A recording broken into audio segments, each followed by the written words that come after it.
For this decoupage project, it's a clipboard, and because of that pegboard, I decided to use slick stick to make sure we have good adhesion. I'm being careful to get underneath the clip. I'm holding it open so that I can use my new synthetic bristled chip brush to get right in under there, and to make sure that it doesn't dry into the paint, I popped it open with a popsicle stick. The Bells and Whistles Lovely Sonnet is a rice paper. It has that beautiful fibers in it that gives us strength.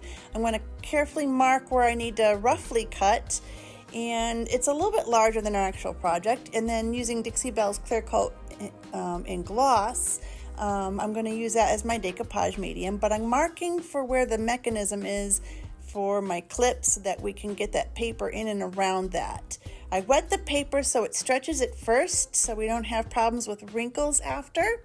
And then you'll see I'm going to go ahead, now that we've got it wet, make sure it's in the proper position. And I'm using my clear coat gloss. Notice those fibers, those are beautiful. We're going to use the clear coat gloss, not too thick, not too thin, an even application, and just get it down and carefully set that paper down. I'm not going to be too careful because we're going to lift that corner, as you see, that we didn't get the our decoupage medium, and it could be Mod Podge, but in our case I'm using our durable clear coat gloss. And once that corner is out, both corners are down, I'm using a little saran wrap to help pull out any wrinkles that happen to get left in there. And then you continue the process. Your decoupage medium, wipe it nice and smooth with your saran wrap. And then I did the back side as well.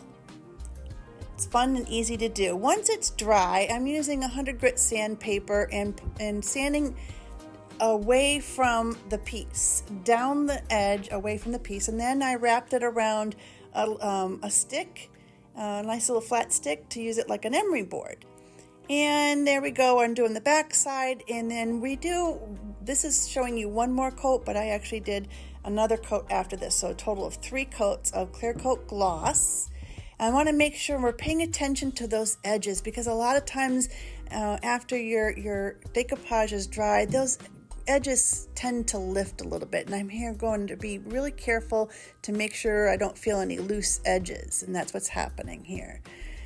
And then as I flip this over, you're going to see I actually do have a corner that did totally lift. So I'm going to get some of that clear coat gloss under there as well as over it, still concentrating on the edges. And speaking of the edges, I'm using Dixie Belle's Moonshine Metallics in Deep Woods as a nice edge. And then I decided to do it like a glam distress and brought it into the piece a little bit.